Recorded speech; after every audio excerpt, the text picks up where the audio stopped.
लगातार बढ़ रही थी और डेवलप हो रही थी। एक इंटरनेशनल सुपरस्टार होने का मायने क्या था और आपका अपना अनुभव क्या था? एक कमाल का सफर था, क्योंकि उन दिनों में इंडियन एक्टर सोच भी नहीं सकता था कि मैं इंटरनेशनल करियर बनाऊं, और मैंने करके दिखाया। और सबसे गम की बात यह थी कि इटली में मुझे इतनी पॉपुलैरिटी मिली, स्टारडम मिली, लेकिन उन दिनों में सोशल मीडिया नहीं था, उन दिनों में ईमेल नहीं था, वीडियोस नहीं थे, यूट्यूब नहीं था। तो और क्योंकि एक कलोनियल माइंडसेट हमारा है कि अगर आपने अमेरिका में कुछ नहीं किया, इंग्लैंड में कुछ नहीं किया, तो नजरअंदाज कर देते हैं। तो यूरोप अमेरिका से बड़ा है और वहां स्टार्टअप मिलना अमेरिका से कम नहीं था, लेकिन उसको कम्युनिकेट करना मुश्किल था। इंडियन प्रेस ने उस वक्त इसे बहुत पब्लिसिटी नहीं दी, लेकिन मेरा रास्ता कहीं और था। मुझे यहाँ काफी पब्लिसिटी मिल चुकी थी एज एन एक्टर। राज खुसरा की कच्चे धागे के साथ मेरा करियर शुरू हुआ था, पहली हिट फिल्म थी नागिन वगैरह। लेकिन उसके बाद इटालियंस यहाँ आए और मुझे ऑडिशन किया उन्होंने, और मुझे ये रोल मिला। सैंडोकान ने पूरे यूरोप में तहलका मचा रखा था, तो it was very self satisfying, और उसकी वजह से मुझे मौका मिला कि मैं आगे बढ़ूं, हॉलीवुड भी जाके देखूं क्या होता है। तो it was a very challenging time, a difficult time. अब जब मैं ये सब एक्सप्लेन कर रहा हूं,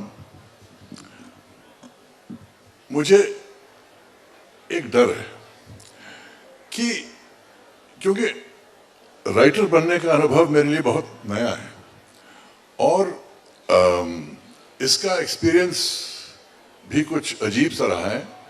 लिखना तो मुश्किल ही है, लेकिन किताबों को बेचना उससे भी ज्यादा मुश्किल है। कई मंचों में मैं जाके बात करता हूं, और कोविड के टाइम ये किताब निकली थी, तो कई जगह में, जैसे पंजाब में कोई सेशन होता था, तो मैं अपने रिश्तेदारों को कहता था कि आप सुनिए, जूम पे ये लिंक्स हैं, सुन लीजिए। तो सब सुनते थे। मैं कहा सुना? जी हाँ सुना, सुना, बहुत अच्छा लगा। किताब खरीदी मेरी? थोड़ी स्टोरी तो पता चल गई है, किताब ही खरीदनी है। So the danger is when you tell everybody what my story is, nobody wants to buy the book. लेकिन यहाँ एक स्पेशल बात है, क्योंकि यहाँ पढ़े लिखे लोग हैं। नहीं, और ये सब भी आपकी किताब पढ़ेंगे, और मैं आपको बताता हूं कि मैंने कल रात को ये किताब पढ़ी आपकी, और ये वो किताब है। मैंने एक पन्ना इसका पढ़ना शुरू किया, मैंने सोचा कि क्योंकि बात करनी है आपसे, और मैं पूरी किताब पढ़ गया देखते ही देखते। इसमें एक तस्वीर आप देखेंगे जो इन्होंने लगाई है। Kabir ji, is it your best picture? क्योंकि you look like a Greek god here. हाँ, बिल्कुल एक अलग तस्वीर है, देखिए। Thank you. इस वक्त मेरी उम्र कुछ 33 साल की थी, और लंदन में बहुत मशहूर फोटोग्राफर हुआ करते थे जिनका नाम था टेरी ओ'नील। वो सारे ब्रिटिश रॉयल्टी की फोटोज खींचते थे, rock stars, Beatles, Pink Floyd,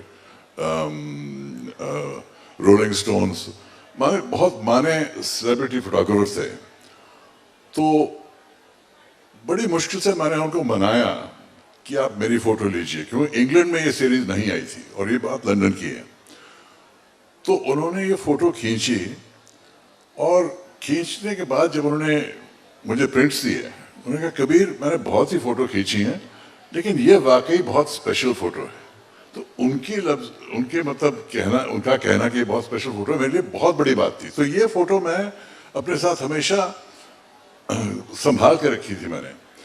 तो जब मैंने अपनी किताब लिखी, मेरी बीवी परवीन ने कहा कि यही फोटो कवर पे आनी चाहिए, और वही हुआ, और इसका इम्पैक्ट वाकई काफी अच्छा रहा है। आपकी किताब जब मैं पढ़ता हूं, तो किताब में आपके रिलेशनशिप्स जी, आपकी गर्लफ्रेंड्स जी, आपका ऊंचाइयों को छूना और आपका वापस गिरना, और आपकी वापस से दोबारा रिकवरी, इस किताब को अगर हम सम अप करें तो ये है।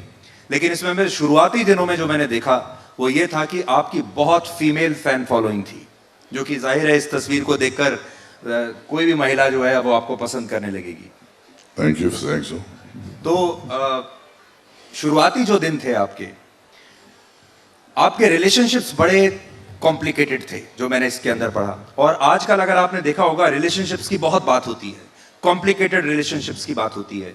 आजकल खबरों में भी बड़ा बना रहता है कि you know what are those complicated relationships. कई बार वो रिलेशनशिप्स क्राइम की स्टोरी बन जाते हैं। So how did you manage all your relationships? आज हमारा जो यूथ है वो आपसे ये भी जानना चाहेगा कि ये रिलेशनशिप मैनेजमेंट आपने कैसे किया?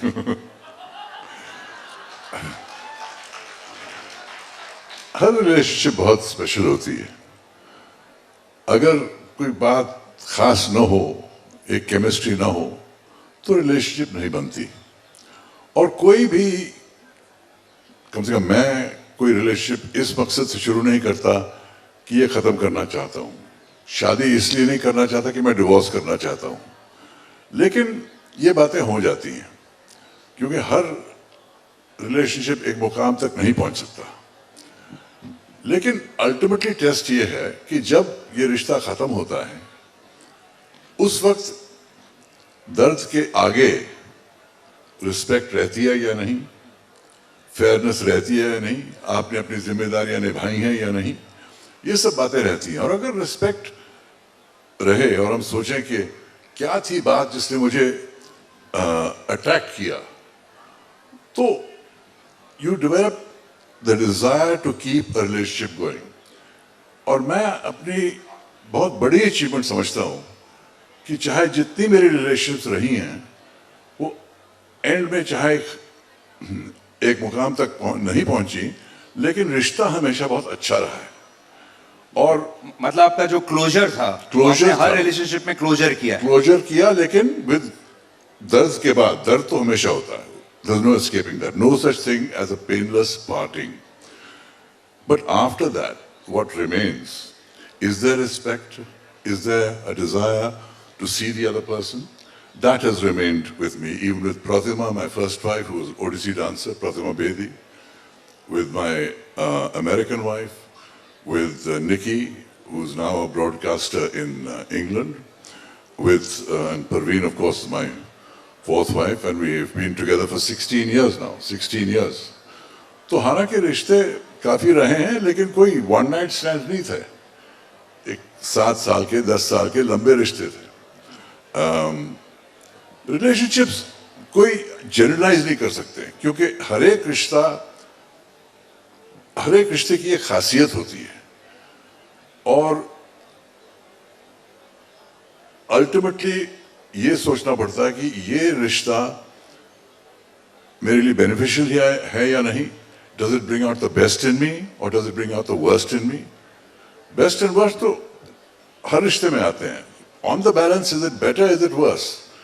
एक स्टेज अगर ऐसा पहुंचता है कि रिश्ता खराब होने लगता है, आपको खराब करने लगता है, आपका मूड, आपका टेम्परामेंट, आपका कैरेक्टर खराब होने लगता है, then it's time to end that relationship with all goodwill. लेकिन मैं कोई जनरलाइजेशन नहीं कह सकता हूँ। All I say is enter it honestly, and if you have to leave it with respect. मैं आपकी किताब में आपको कोट करता हूं। आपने एक जगह लिखा है परवीन भाभी के बारे में, months after our relationship began, she said she had fallen in love with me that day because I didn't grab her.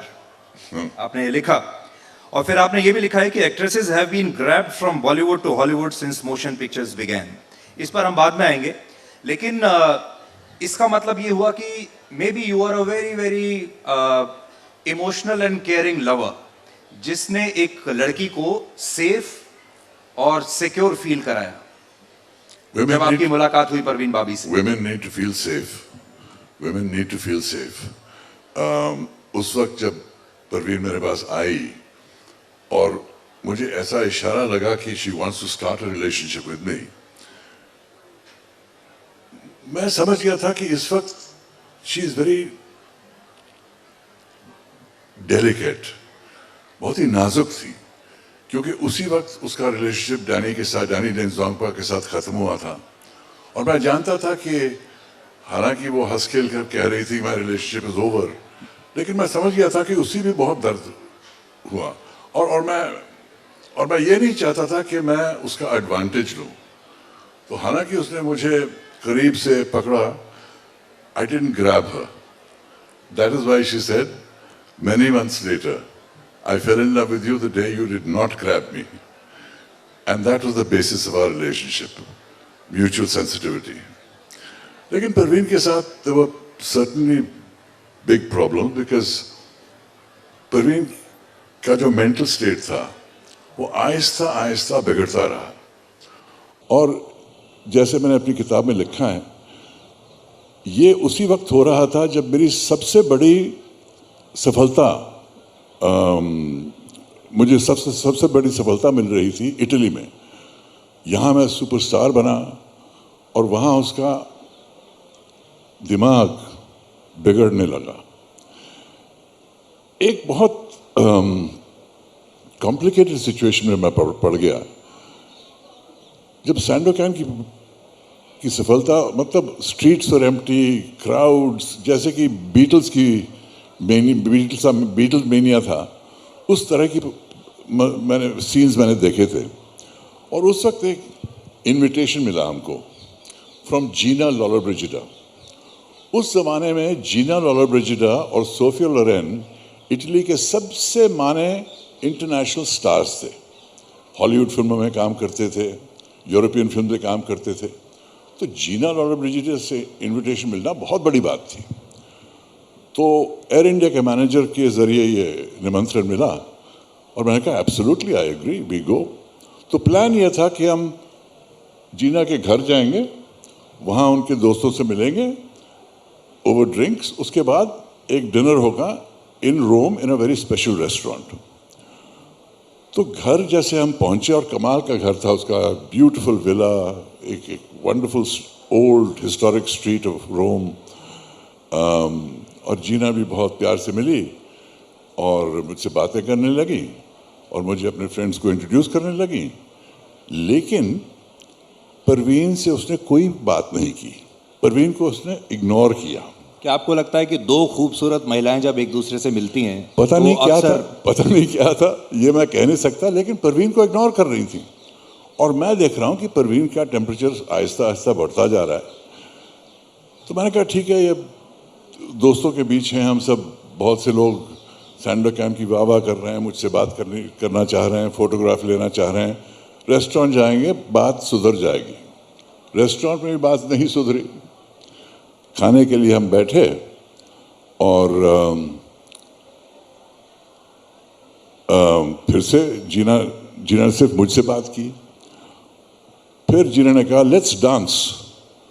तो मैं जीना के साथ डांस करने लगा। डांस मतलब नॉट इट ट्रेडिशनल पुराने स्टाइल का जैज बैंड था, स्लो डांसिंग चल रही थी, लाइट्स तरह धीमी थी।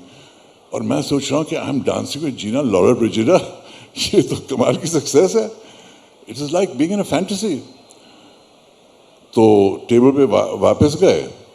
जीना ने फाइनली परवीन से बात की और कहा and you my dear, what are you doing here, following the star? What are you doing here, following the star? मतलब a woman, a star who I admire is attacking the woman that I love. और बीच में मैं फंसा हूँ। I didn't know what to say.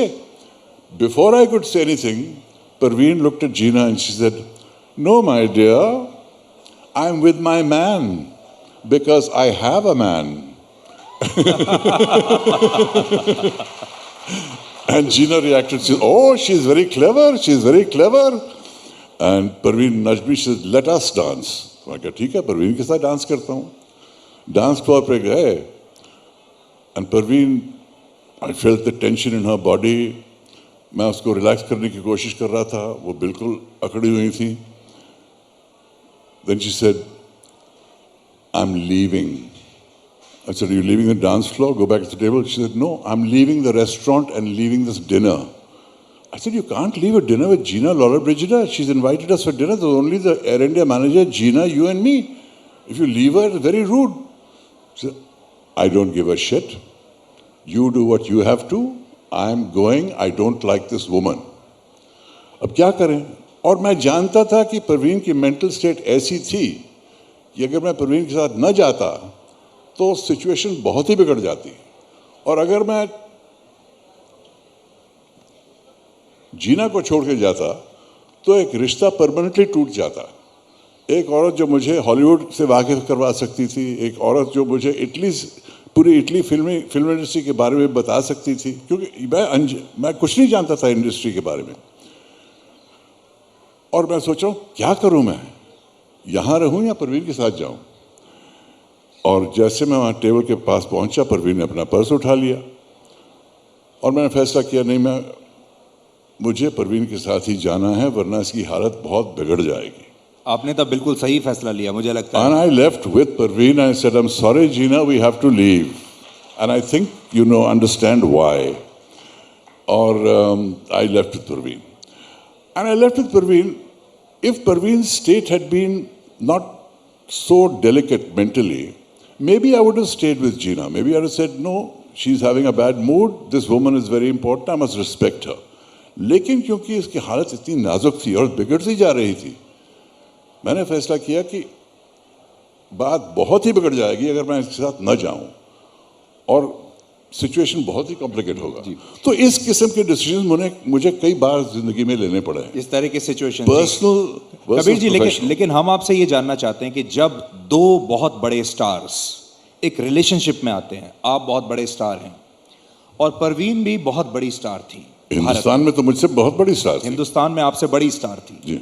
जब दो लोग इतने बड़े स्टार्स एक रिलेशनशिप में आते हैं तो क्या कभी कोई इनसिक्योरिटी की भावना आती है, आइडेंटिटी क्राइसिस की भावना आती है, जेलसी आती है जिसको कि आप समझ नहीं पाते, और इसीलिए कई बार जो दो सुपरस्टार्स के रिश्ते बहुत लंबे समय तक चल नहीं पाते? Does it make things more relationship between complicated? Stars is complicated, क्योंकि एक तो हर स्टार पे बहुत ही प्रेशर पड़ता है, हर स्टार पे के टाइम पे बहुत प्रेशर पड़ता है। शूटिंग्स होती हैं, फंक्शंस होते हैं, प्रेस डिमांड्स होते हैं, हर रेडियो स्टेशन, हर टेलीविज़न स्टेशन, हर न्यूज़पेपर आपसे इंटरव्यू करना चाहता है, रिश्तेदार आपको बुलाते हैं, प्रोड्यूसर्स आपको बुलाते हैं। तो और दो स्टार्स के शेड्यूल जब एक साथ होते हैं तो बहुत ही टेंशन्स पैदा होती हैं, बहुत ही चीज़ें सैक्रिफाइस करनी पड़ती हैं। तो रिश्ते ऐसे आसान नहीं होते। लेकिन मुझे हिंदुस्तान में जब थे कोई प्रॉब्लम नहीं थी, क्योंकि मैं मानता था कि Parveen is a bigger star than me, I was coming up. लेकिन इटली में जब मैं क्या आपको एक किक भी मिलती थी that you are dating a bigger star than you?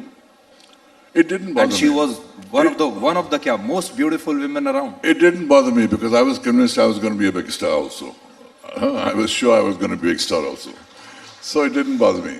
But when we came to Italy and people started sidelining Parveen, I could see कि वो resentment उसके अंदर आई, क्योंकि उसकी आदत नहीं थी कि she would play second fiddle to me. Suddenly I was the star and she was not. So this also upset her.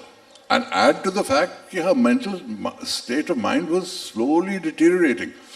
मेरा जो तीसरा चैप्टर है किताब में, उसमें मैंने ये इस तरह से लिखा है कि मैं अपनी सक्सेस की बात करता हूँ, साइड बाय साइड परवीन की मेंटल ब्रेकडाउन की बात करता हूँ। तो आपको एक अजीब सी जुगलबंदी मिलती है इस चैप्टर में कि कैसे एट द प्रोफेशनल लेवल कमाल की चीज़ें हो रही हैं, एट द पर्सनल लेवल बहुत ट्रेजिक चीज़ें हो रही हैं। क्या इससे ये भी हुआ कि आप अपनी स्टारडम को कभी ठीक से एंजॉय नहीं कर पाए because your relationship was pulling you down constantly? No, I enjoyed the stardom because, to get that kind of success, you have to say, my God, I died and went to heaven. ऐसी success Europe ने आज तक नहीं देखी। 32% share television में, आप जानते हैं वो शेयर आज भी किसी का नहीं है। आज भी 32% शेयर मिलना मतलब more than half the population of the country is watching you is phenomenal. आज तक वो रिकॉर्ड नहीं तोड़ा गया। लेकिन बहुत सी चीज़ें हैं मेरी ज़िंदगी में जहाँ सक्सेस भी हुआ और ट्रेजेडीज भी हुई हैं, क्योंकि ये किताब मैंने अपने दिल की गहराइयों से लिखी है। मैंने ट्रेजेडीज के बारे में भी बहुत डिटेल में लिखा है। आपको कभी यह नहीं लगा कि आपने इतना ऑनेस्टली इस किताब के बारे में लिखा है, अपने रिश्तों के बारे में लिखा है, ये किताब पढ़ने के बाद लोग आपको जज करेंगे, एक इंसान के तौर पर आपको जज करेंगे, और जिन लोगों के नाम इसमें आपने लिखे हैं, जैसे मान लीजिए प्रवीण तो अनफॉर्चुनेटली अब हमारे बीच में नहीं है, लेकिन डैनी डेंगजोंगपा हैं अभी, महेश भट्ट अभी हैं जिनके बारे में आपने इसमें लिखा है, तो क्या उन्होंने कभी कोई आपत्ति नहीं की? और इसे पढ़ने के बाद क्या लोगों ने आपको जज किया? उन्होंने कोई आपत्ति नहीं की, क्योंकि जो भी मैंने लिखा है सच है और वो जानते हैं। तो इसमें कोई छुपाने वाली बात नहीं है, क्योंकि मैंने सोचा कि अगर मैं अपनी सक्सेसेस के बारे में बात करता हूं तो मेरी फेलियर्स, मेरी गलतियां उसको भी डिस्कस करूंगा तो लोग पूरी बात मानेंगे। If it's just journey of self praise, who is interested? लोग बायोग्राफीज इसलिए पढ़ते हैं कि एक बायोग्राफी पढ़ने से उनको क्या मिलेगा इस किताब से, और मेरी किताब से में आपको एंटरटेनमेंट मिलेगा, ड्रामा मिलेगा, एडवेंचर मिलेगा, what it is to live the life not just of an actor but of an international actor in uncharted territory. तो मैंने इसके बारे में भी लिखा है कि किस साहस से मैंने बॉलीवुड, यूरोप और हॉलीवुड के रोमांचक उतार चढ़ाव को पार किया, लेकिन साथ साथ मैं एक आपसे ये भी जानना चाहता था, आज के ज़माने में जब कोई इंडियन एक्टर किसी छोटी सी वेब सीरीज़ में भी काम कर लेता है या टीवी सीरीज़ में भी काम कर लेता है यूरोप में या अमेरिका में जाकर, तो उसका यहाँ बड़ा नाम हो जाता है, वो अपने आप को शी और he is considered as a big name. आपने वर्षों पहले ये सब कर लिया, आपको लगता है कि Indian media has been unkind to you क्योंकि आपको वो प्रोजेक्शन नहीं मिला जो आपकी अचीवमेंट्स हैं, उसके हिसाब से आपको यहाँ लोगों ने उस नज़र से देखा नहीं? आपको शायद जो बॉलीवुड का जो दर्शक था वो आज भी नागिन और कच्चे धागे और खून भरी मांग की नज़र से ही देखता रहा। जी, देखिए, मेरा करियर जो रहा है, अगर मैं परसेंटेज वाइज करूं तो शायद 25% बॉलीवुड में रहा है, शायद 30% हॉलीवुड में रहा है, लेकिन 40 to 45% इटली में रहा है। वहाँ मैंने 6 बड़ी बड़ी सीरीज की हैं। उन्होंने मुझे हाईएस्ट सिविलियन ऑनर दिया है, they made me a night, Cavalier है, और ये किसी भी भारतीय के लिए बहुत गर्व की बात है। सो बहुत कुछ मिला। अब कुछ लोग हैं जिनमें ये काबिलियत है कि अपनी स्टोरी पुश करो, प्रेस को ये करो, वो करो। क्योंकि मैं बाहर रहता था, मैंने इतना नहीं किया। शायद गलती मेरी भी है कि मैंने उसे इतना प्रोजेक्ट नहीं किया। खैर, बात यह है कि जो भी मैंने लिखा है दिल से लिखा है। इसमें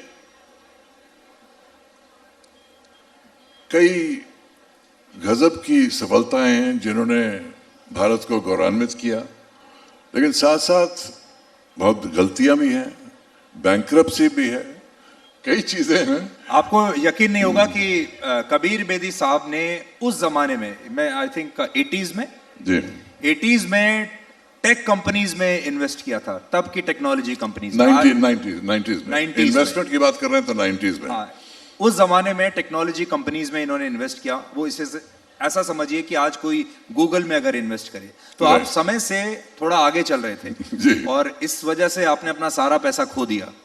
बहुत पैसा खो दिया ड्यू टू बैड इन्वेस्टमेंट्स। और ये बैड इन्वेस्टमेंट्स ऐसे वक्त पे आए जिस वक्त मेरे बेटे की प्रॉब्लम थी स्किज़ोफ्रेनिया, और एक चैप्टर है मेरी किताब में कि स्किज़ोफ्रेनिया का सामना मैंने कैसे किया और लोगों को कैसे करना चाहिए, और I try to prevent him from committing suicide. और इवेंचुअली जब शायद पूरी ट्रेजेडी हुई और मैं उसे बचा नहीं सका, जिसके लिए मैं बहुत गिल्ट सफ़र किया मैंने, उसी वक्त प्रोफेशनल फाइनेंशियल डिज़ास्टर भी हुआ और मेरी ये हालत हो गई थी कि मैं ऑडिशंस के लिए जाता और मुझे समझ नहीं आ रही थी मैं कब कर क्या रहा हूँ।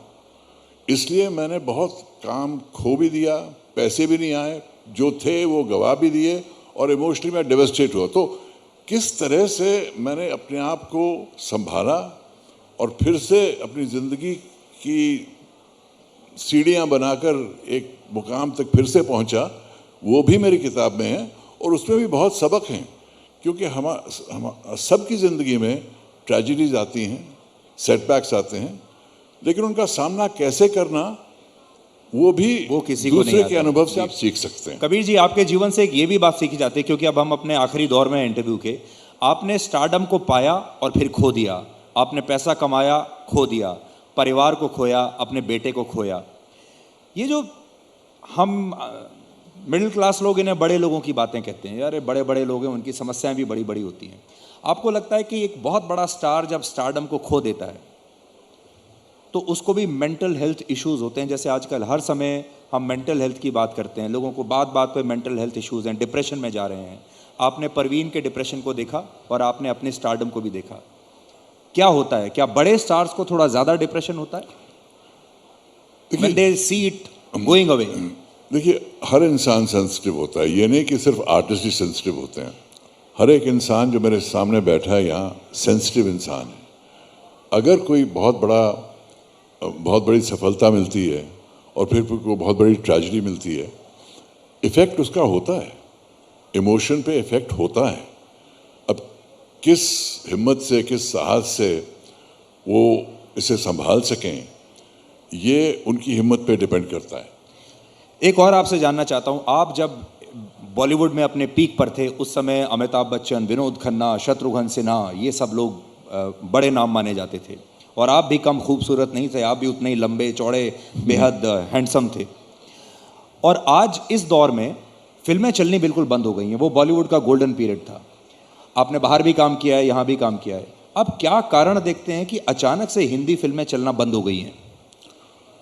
ये नहीं कि हिंदी फिल्में चलना बंद हो गई हैं, ये सच है कि कुछ 4-5 फिल्में, बहुत बड़ी फिल्में आई हैं जो फ्लॉप हो गई, और साथ साथ साउथ की कुछ फिल्में आई हैं जो हिट हो गई हैं। कल सिचुएशन रिवर्स भी हो सकती है, साउथ से 5 फ्लॉप फिल्में आ सकती हैं, हम भी 5 हिट फिल्म बना सकते हैं। ये ज़माने की बात है। बात सीधी है कि अगर फिल्म इंडस्ट्री में फिल्म मेकर्स हैं जिनमें काबिलियत है कि अच्छी स्टोरीज बनाएं, वो बनाएंगे। लेकिन एक चीज़ एक बहुत बड़ा बदलाव आया है, जिसके बारे में प्रसून जी भी बात कर रहे थे, कि थिएटर जाना एक एक्स्ट्रॉर्डिनरी एक्सपीरियंस बन गया आजकल, और बॉलीवुड को सरवाइव करने के लिए उन्हें सीरीज फॉर्मेट अडॉप्ट करना पड़ेगा, क्योंकि फिल्म मेकर हैं। ये लाजमी थोड़ी कि फिल्म मेकर हैं तो सिर्फ 2 घंटे की फिल्म बनाएंगे, 20 घंटे की सीरीज भी बना सकते हैं। वो अडेप्टेशन जो है कुछ प्रोड्यूसर्स ने किया है, फरहान अख्तर ने किया है, रेड चिलीज ने किया है, सिद्धार्थ रॉय कपूर, RSVP ने किया है, कोई बड़े बड़े लोगों ने किया है, और करना पड़ेगा, क्योंकि ये नया फॉर्मेट जो आया है, जहां लोग लंबी फिल्में देखना पसंद करते हैं, बिंज वॉचिंग पसंद करते हैं, ये नए ज़माने का तरीका हो गया है, नया स्टैंडर्ड हो गया है। अब लेकिन वक्त कम है तो मैं इस पर ज़्यादा डिस्कशन नहीं करना चाहता। इतना कहना चाहता हूँ, थोड़ी अपनी प्रशंसा करना चाहता हूँ। जरूर, एंड यू इजाज़त है, यू डिजर्व इट। मेरी किताब कोविड के टाइम में लिखी गई, कोविड के बीच रिलीज़ की गई, और 1 साल के अंदर बेस्ट सेलर बन गई। साथ साथ Amazon most popular book award 2021 जीती। इस साल में वेनिस में at the Venice film festival book of the year award मिला इटालियन एडिशन को। अभी हिंदी एडिशन रिलीज हो चुकी है, कहीं अनकहीं मंजू पब्लिशिंग के बुक स्टोर में जाइए और वहाँ आपको मिलेगी। साथ साथ इंग्लिश की पेपरबैक भी रिलीज़ हुई है। तो ये इन्फॉर्मेशन मैं आप सबको देना चाहता हूँ। एक और बात कहना चाहता हूँ।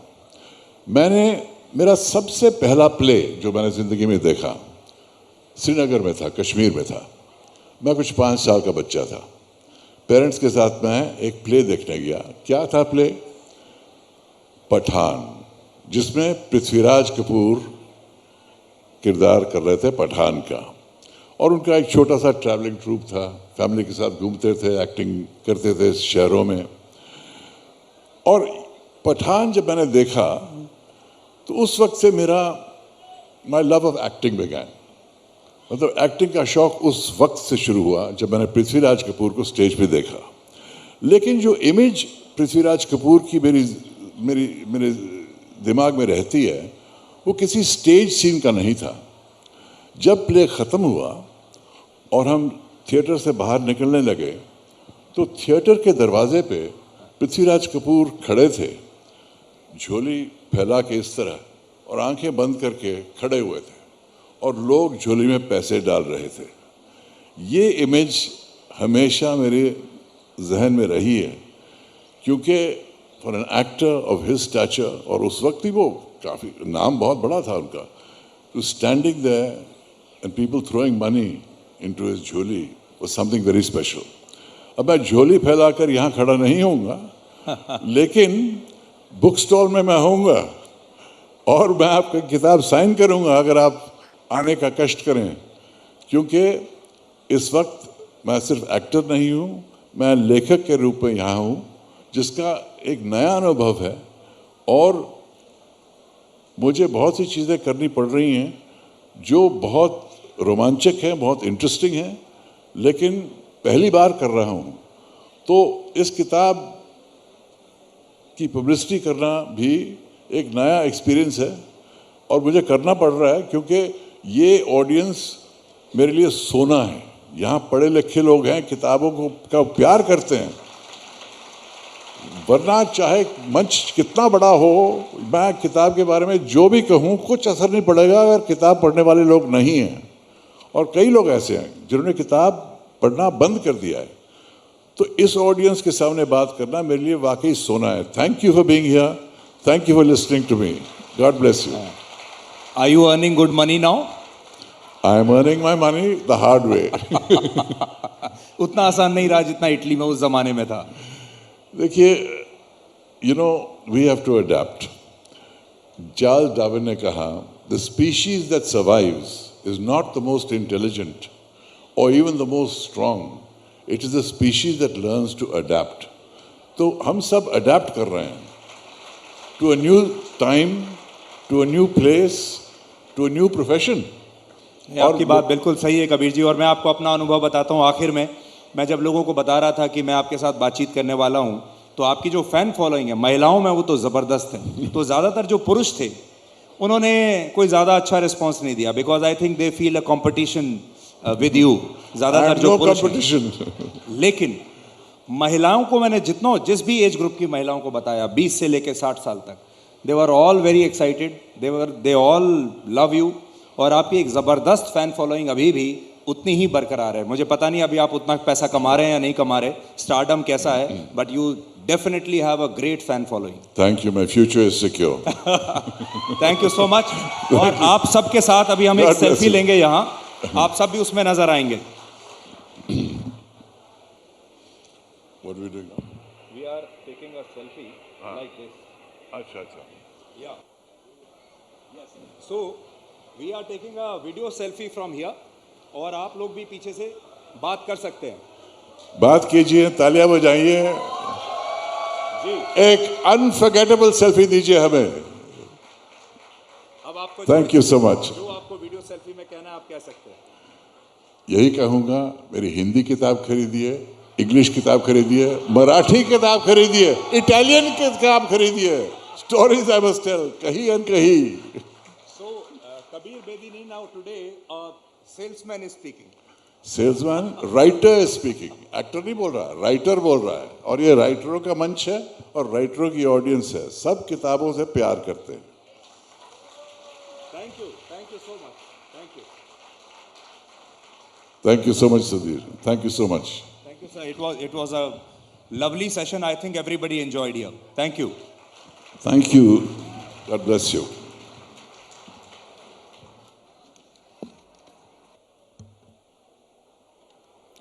बहुत बहुत शुक्रिया कबीर सर, सुधीर जी आपका भी। आपकी आवाज़ में जो चुंबकीय आकर्षण है वो हर वर्ग को आपसे जोड़ कर रखता है। बहुत धन्यवाद साहित्य आज तक के इस मंच पर आने के लिए। जोरदार तालियां हो जाएं एक बार खुद के लिए। पीछे वाले आपके पास हाथ हैं तो तालियां बजा लें। चलिए अब बिना देर किए अपने अगले मेहमान को मैं मंच पर आमंत्रित करना चाहूंगी और एक एक करके उनकी फिल्मों के बारे में जब मैं आपको बताऊंगी तो आपको अंदाजा लग जाएगा कि इस मंच पर अब अगला सेशन कितना धमाकेदार होने वाला है। कौसर मुनीर बतौर गीतकार अपने करियर की शुरुआत टेलीविजन शो जस्सी जैसा कोई नहीं के टाइटल ट्रैक से की। उसके बाद उन्होंने फिल्म टशन का सुपरहिट गाना फलक तक के बोल लिखे। इस गाने के बाद हिंदी सिनेमा के पर्दे पर वो ऐसी आई जिनका सानी आज तक दूसरा कोई नहीं।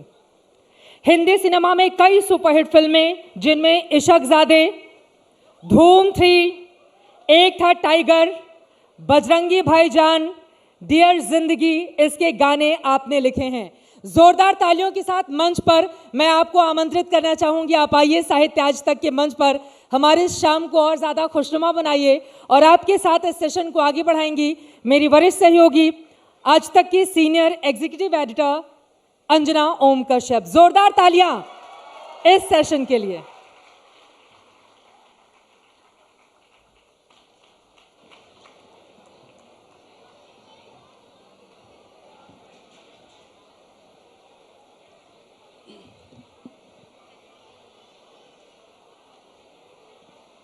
तो मशहूर गीतकार कौसर मुनीर के बारे में आपने बहुत कुछ सुना, लेकिन इनके गाने का एक एक शब्द अपने आप में एक कहानी है और वो सब जानने की कोशिश करेंगे कि आखिर इंग्लिश लिटरेचर में पढ़ाई करने के बाद कोई हिंदी फिल्म इंडस्ट्री के लिए इतने खूबसूरत गाने कैसे लिखता है और हम सब के अंदर भी शायद प्रेरणा उससे जग जाए कि कुछ हम लोग भी लिखने लगे।